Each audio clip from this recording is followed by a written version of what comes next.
Hey guys, Kamerastore asked me to make a video on the top 10 most searched cameras of 2019. Out of 10 million views, number 10 is the Nikon FE2, which was very close to the F2 and FM2.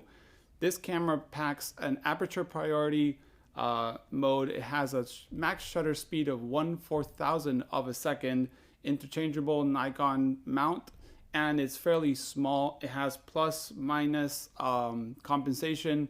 You can choose your own ISO, and it does use batteries, but it still has one mechanical shutter speed. Number 9 is the Leica M4, which to many is the last true Leica camera. It has the easy loading of the M6. It was the first camera to implement it. It has the easy rewind, which also was the first to implement it. It has different viewfinder windows, so you can choose frame lines depending on the lens. It's purely mechanical, no light meter, so there's nothing that can break like an M6. And it's also one of the most affordable Leica M bodies. Number 8 is the legendary Hasselblad 500 cm, which is a modular medium format SLR camera made in Sweden.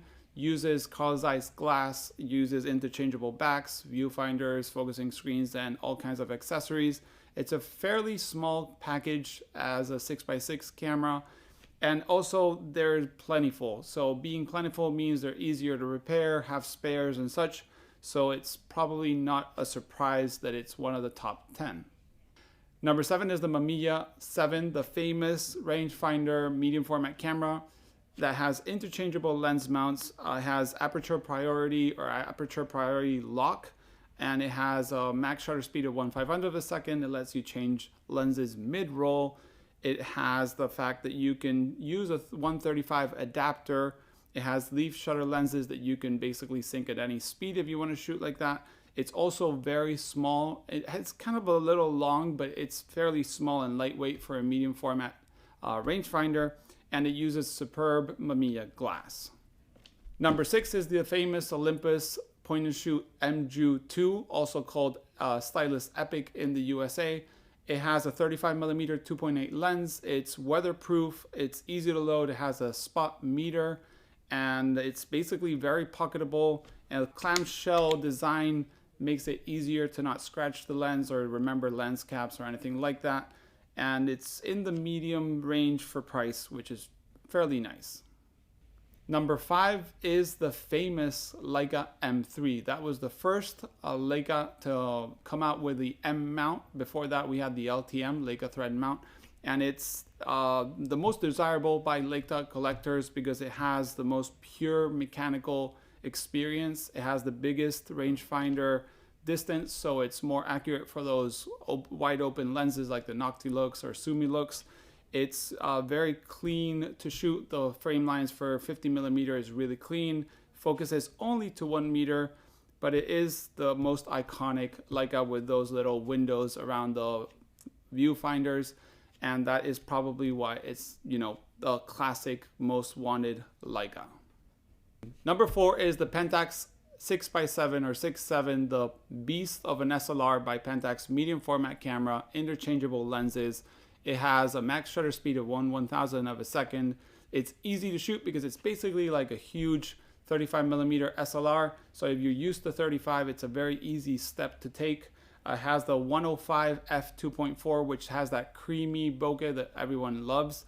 It's very good for, you know, portraits and landscapes and environmental portraiture, not so much for studio because it lacks flash sinks at more than 1/30th unless you're using the special LS lenses with leaf shutters. Number 3 is the famous point and shoot made by Contax, the T2, which has had all the hype of 2019. It has a 38mm 2.8 lens made by Carl Zeiss. You can actually change the aperture on the lens and the camera will do the rest. You can shoot with flash or rear sync flash, and you can change focus to use a manual mode, which is not easy, but it can be done.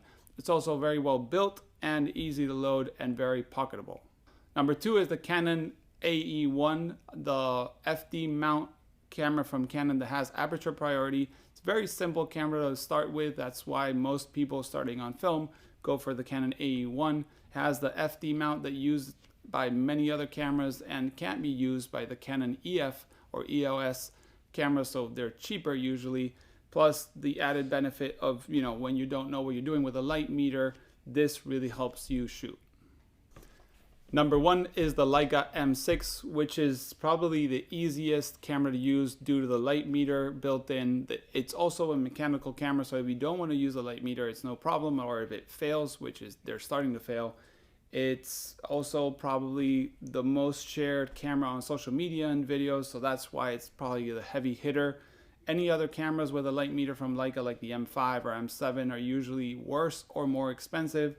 So that's probably the main reason you see it. Also has the easy loading and advance and rewind. So that's the top 10 most clicked cameras. The article at Kamerastore's blog will have budget-friendly options to all of these cameras with similar characteristics if this is out of your price range. So let me know what you think in the comments below. Thanks for watching.